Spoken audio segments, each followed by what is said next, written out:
Con la palabra en el corazón. Un desafío a navegar por las corrientes del conocimiento de la palabra de Dios. No se despeguen, que ahora comienza Con la palabra en el corazón. Hermanos, que el Dios de amor, de paz y de justicia nos acompañe hoy, mañana y siempre.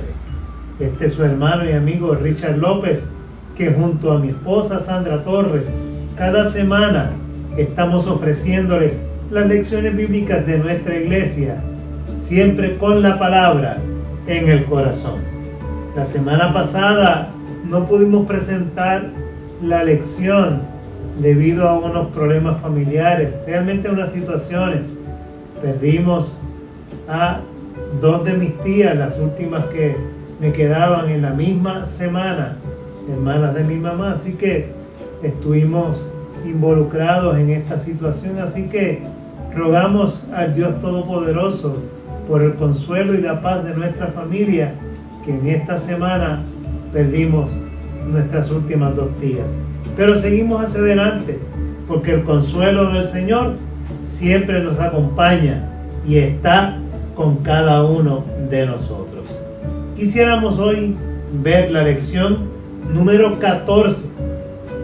El título de la lección es La promesa de Dios y está basada en el Evangelio según San Lucas, el capítulo 1, los versos del 8 hasta el 20. El texto para recordar lo encontramos en el capítulo 13, en el verso 13 de ese capítulo 1, y dice la palabra del Señor: pero el ángel le dijo: Zacarías, no temas, porque tu oración ha sido oída, y tu mujer Elizabeth te dará a luz un hijo, y llamarás su nombre Juan.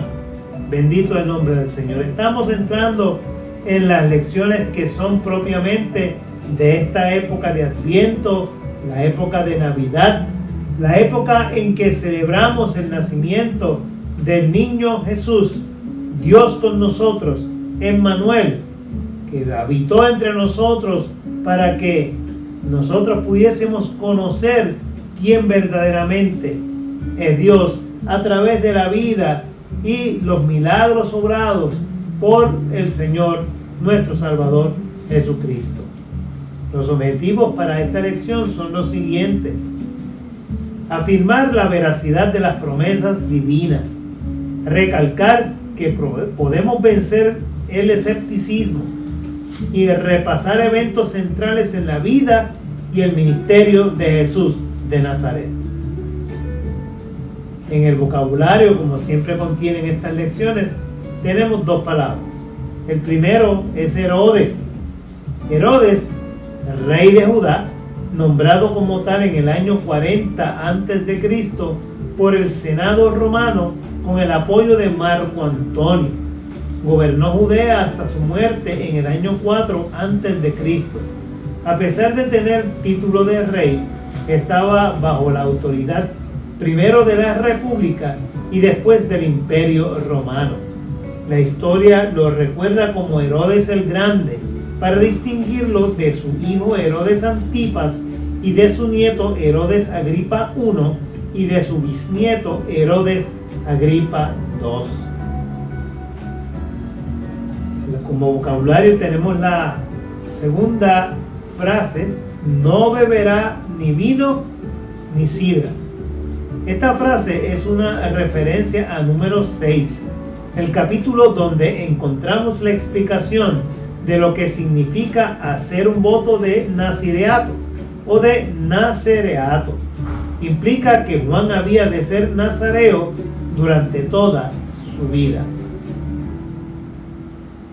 Y aunque no pudimos ver la lección de la semana pasada, la lección 13, que tenía por título Dios nos protege, quisiéramos dejarle un poco de información a cada uno de ustedes. La lección estaba basada en la última que íbamos a ver en la carta del apóstol Pablo a los Efesios, en el capítulo 6, los versos del 10 hasta el 18.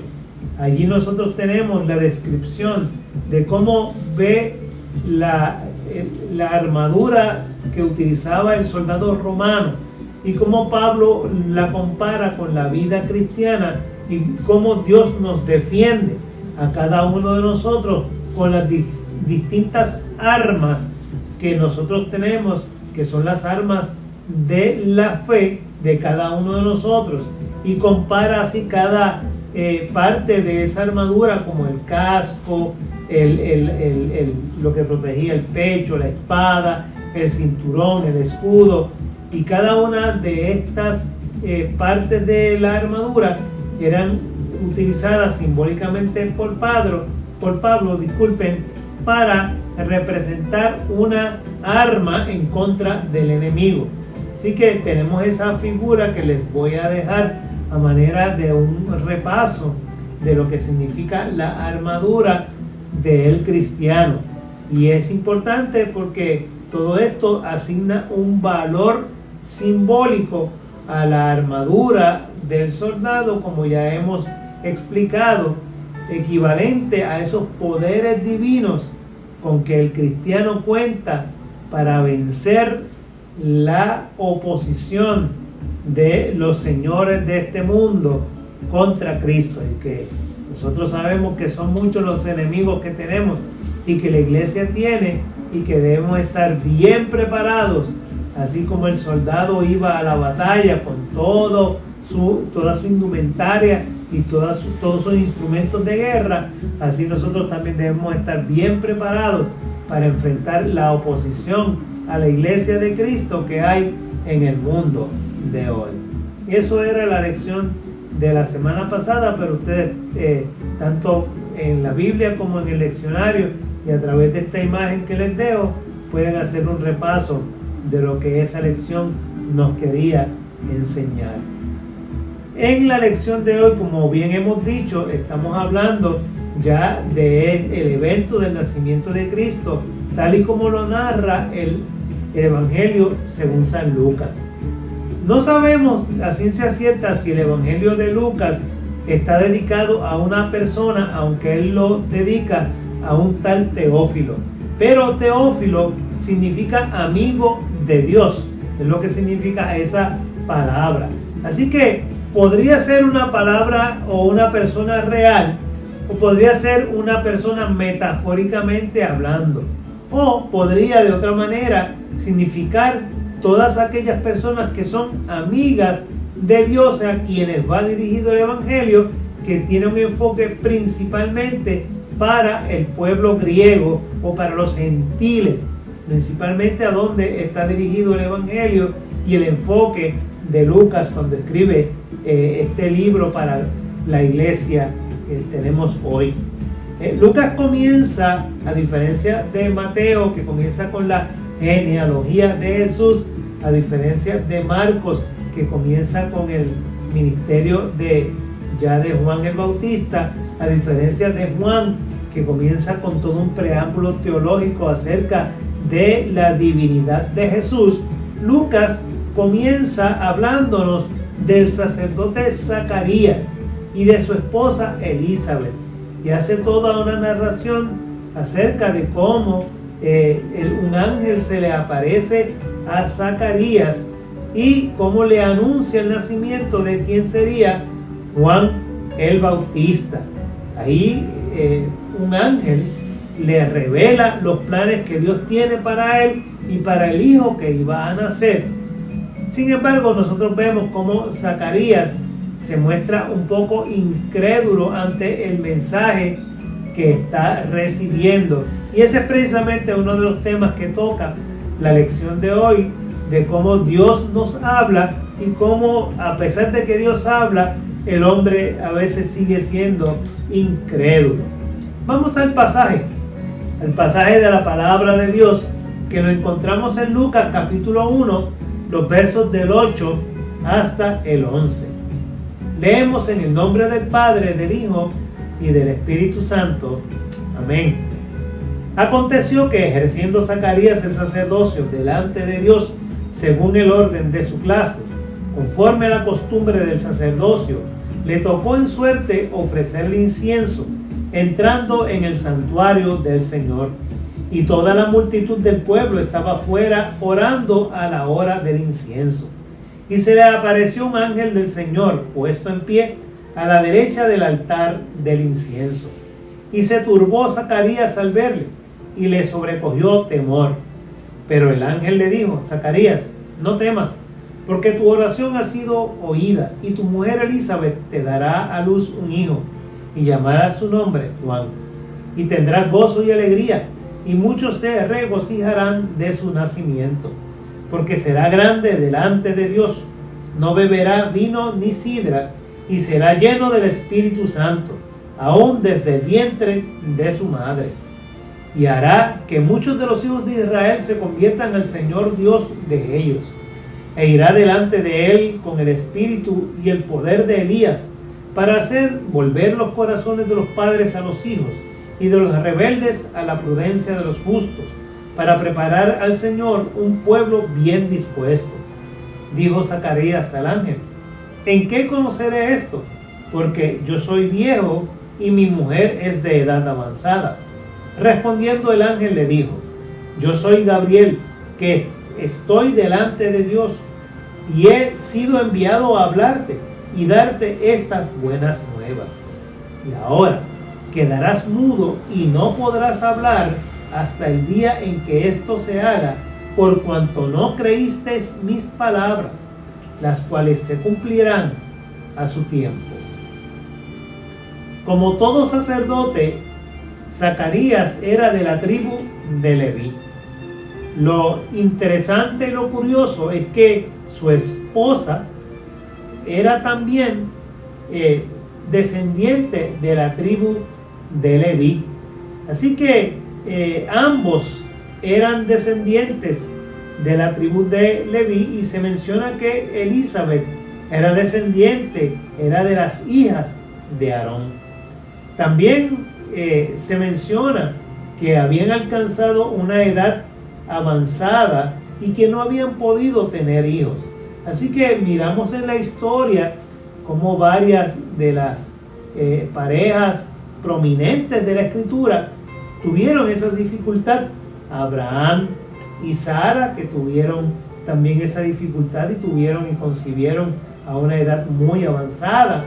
Tenemos también el caso de Isaac y su esposa Rebeca, que también tuvo problemas, y de Jacob y Raquel, que también mencionamos que tuvo ese problema. También la mamá o la madre de Samuel tenía esa misma dificultad, y así podemos seguir mencionando diferentes personajes bíblicos que tuvieron dificultad para concebir, y Dios se alzó milagrosamente hasta ellos para darle la oportunidad de tener hijos, y solamente con un propósito bien particular, porque cada uno de ellos fue concebido para cumplir con el propósito de Dios, un mensaje particular, ser profetas de Dios en medio de su pueblo.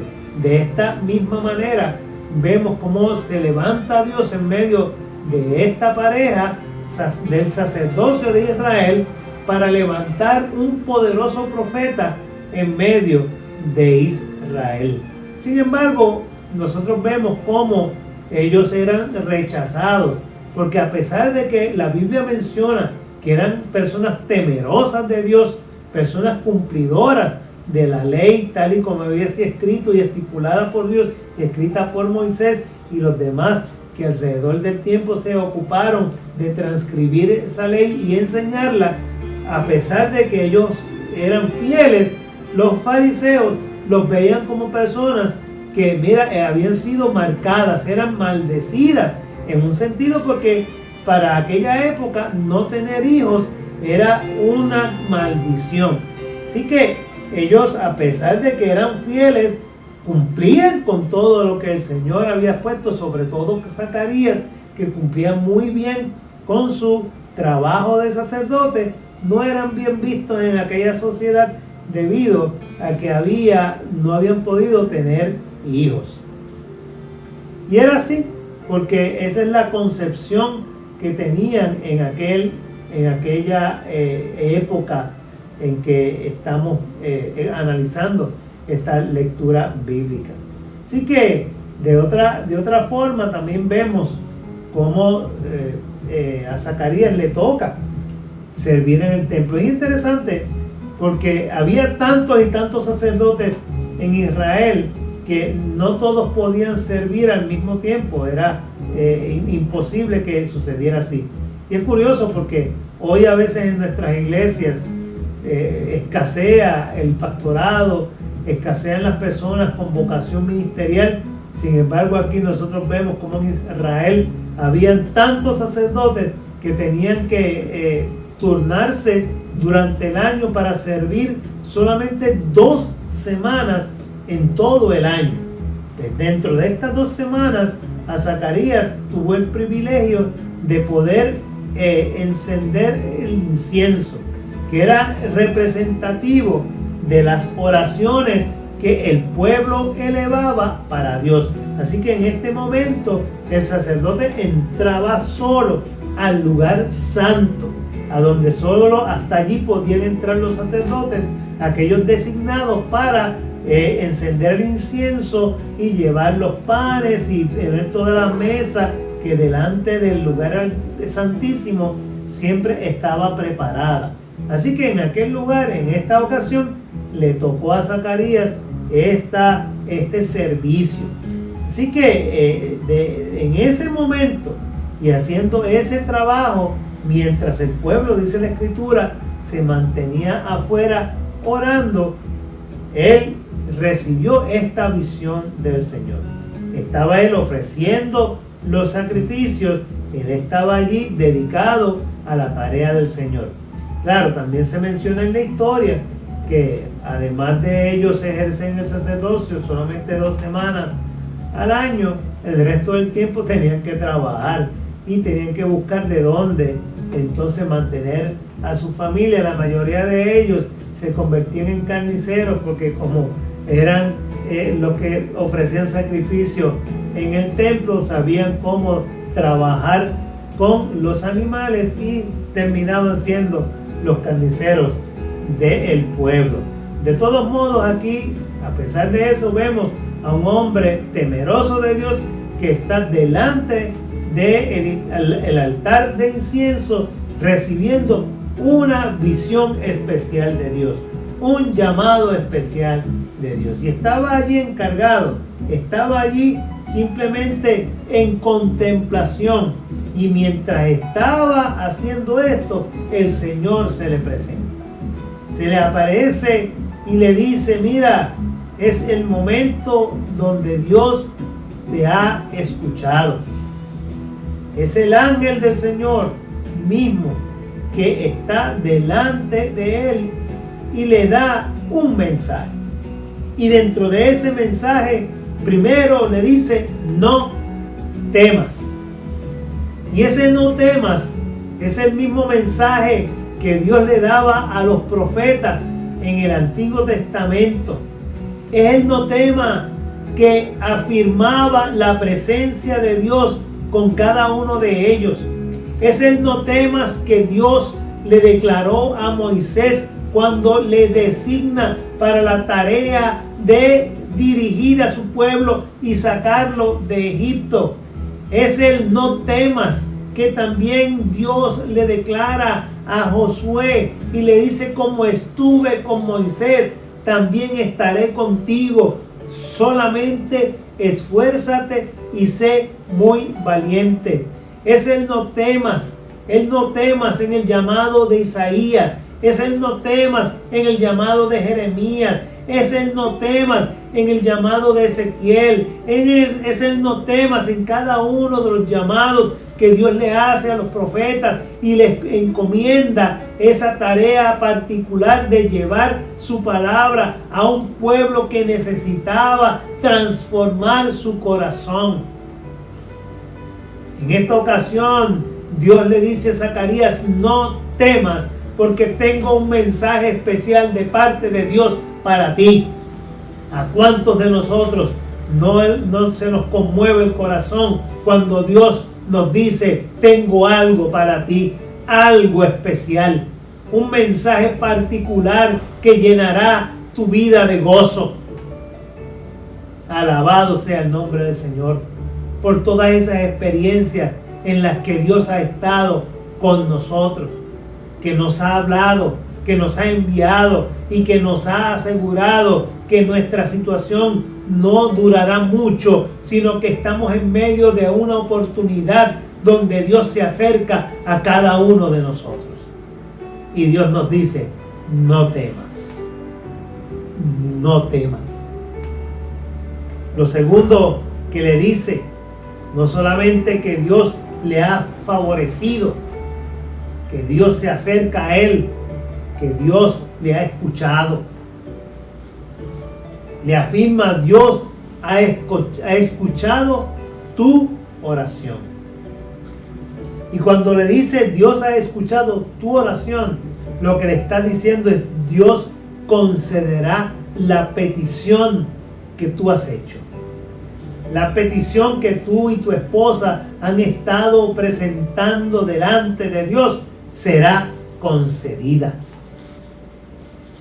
Qué maravillosa experiencia poder escuchar la voz de Dios diciéndonos, sí, voy a conceder, voy a estar contigo, sigue hacia adelante, cumple con lo que te he mandado, que yo voy a estar contigo. Y la petición que tienes en tu corazón también la recibirás. Bendito el nombre del Señor. Lo tercero que le dice es que llamará a su niño Juan. Y le llama Juan cambiando totalmente la tradición, que hasta ese momento era que el niño llevaba, ese primer hijo varón mayor, llevaba el nombre de su padre. Pero en esta ocasión el ángel le dice no, su nombre será Juan. Cuando Juan nace, cuando el niño nace y Zacarías, como vamos a ver, no podía hablar y le preguntan, bueno, su nombre será Zacarías, y Juan se le abre la boca y dice no, su nombre. Zacarías abre su boca y dice no, su nombre será Juan. Todo el mundo se sorprende cuando él lo dice. Pero es lo que Dios había declarado para este niño. Un niño que será grande. Será grande, será llamado grande y poderoso entre los hombres. Un niño que será nazareo, o sea, consagrado, apartado de todo para simplemente servir a Dios. Y que será lleno del Espíritu Santo desde el vientre de su madre. O sea que será un siervo de Dios y ya lo es desde antes de nacer.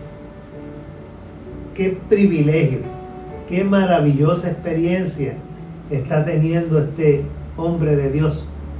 Saberse favorecido por Dios. Y no solamente en que Dios cumpla una promesa en él, sino que a través de su simiente, del linaje que a través de él nacería, uno que sería llamado el más grande profeta de todos los profetas. Aunque Zacarías responde con incredulidad, como lo hemos visto en el pasaje, y es castigado con el silencio, como hemos dicho, hasta que nació el niño. Después de esta experiencia tremenda, Zacarías se muestra al pueblo. No puede articular palabras, no puede hablar. Pero el pueblo reconoce que hubo algo extraordinario en ese encuentro que Zacarías tuvo dentro del templo. Y reconoce que hubo un milagro. Reconoce que estuvo delante de Dios.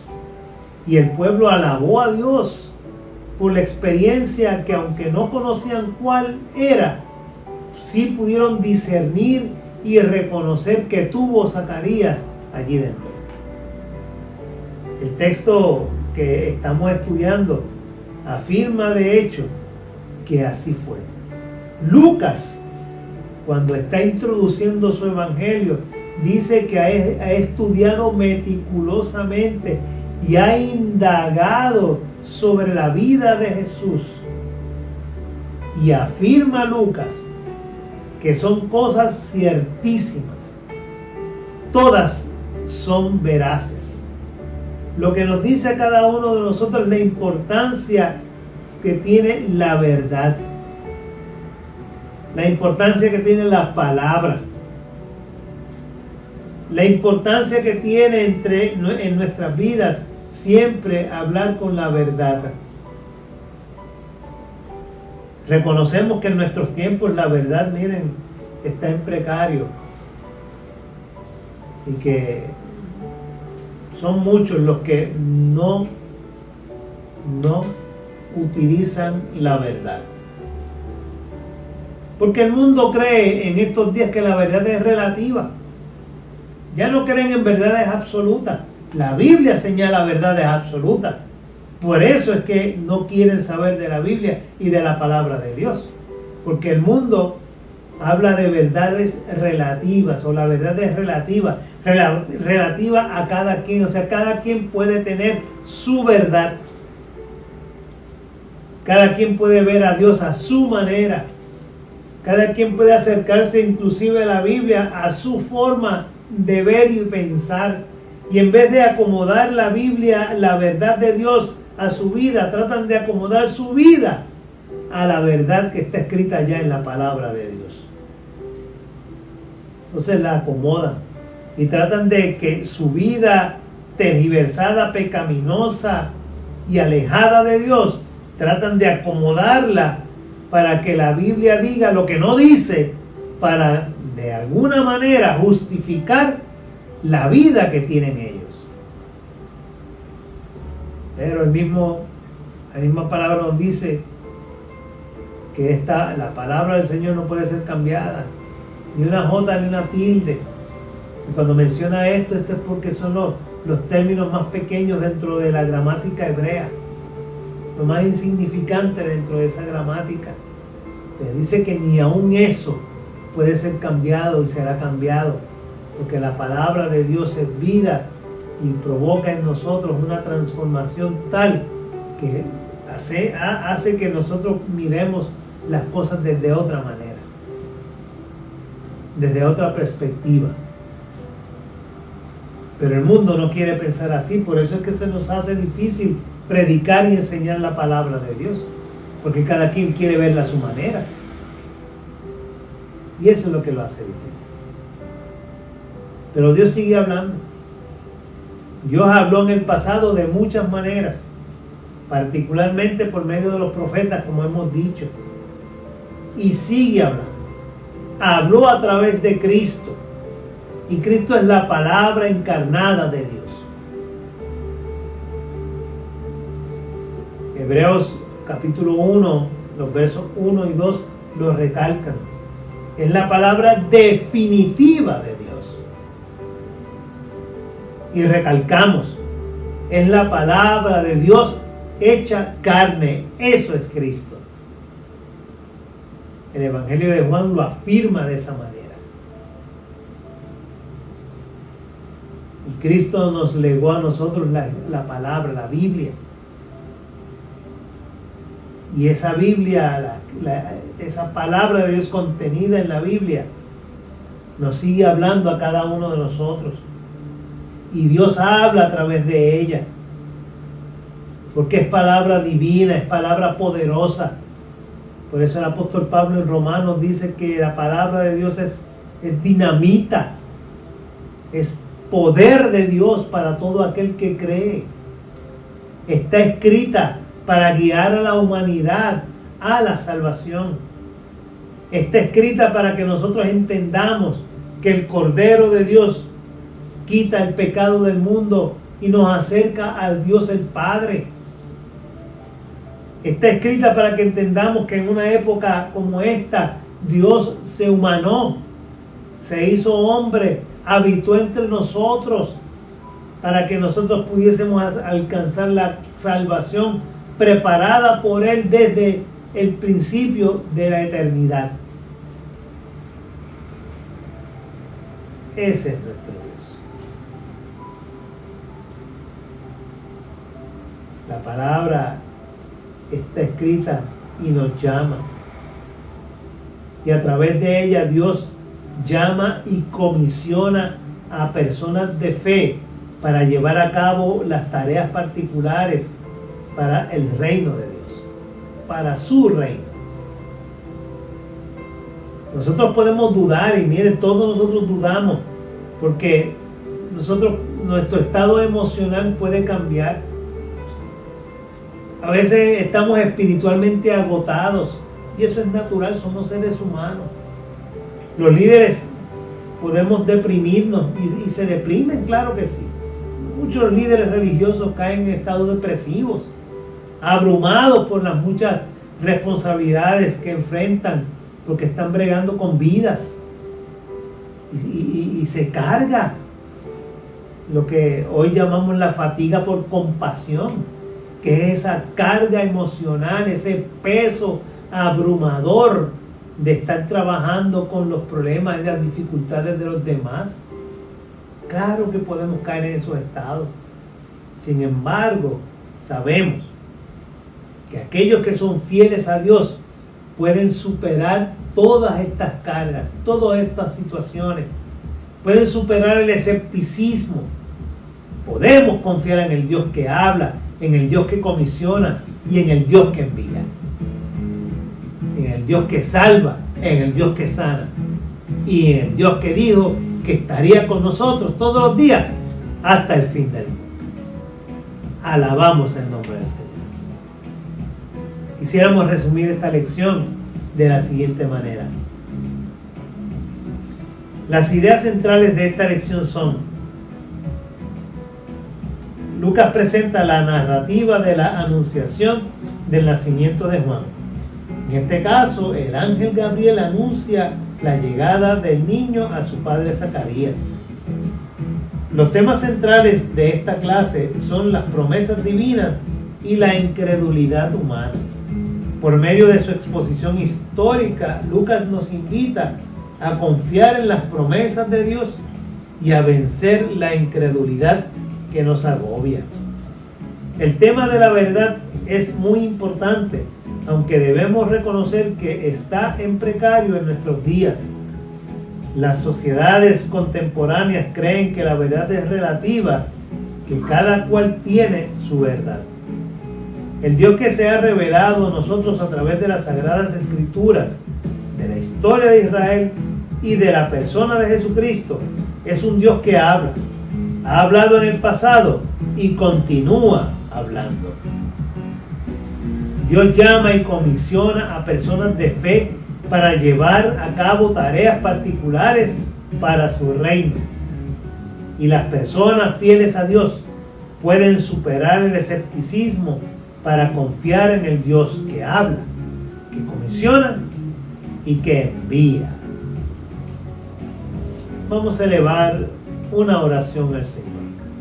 Con esto terminamos esta lección y les invitamos a que usted siga estudiándola, como siempre decimos, y que nos acompañe también la próxima semana, si así Dios lo permite. Unámonos todos en oración. Bendito Dios, te alabamos por tu fidelidad. Tú sabes escuchar nuestros ruegos y responder a nuestras oraciones. Gracias te damos, buen Dios, por revelarte a la humanidad. Te rogamos que nos permitas atesorar tu revelación y tener la fe necesaria para creer en tus promesas. En el nombre de Jesús. Amén, amén y amén. Será hasta la próxima, si así Dios lo permite. Hasta entonces, Dios te bendiga. Hemos presentado Con la Palabra en el Corazón, con sus hermanos Sandra Torres y Richard López. Gracias por acompañarnos y que Dios les bendiga.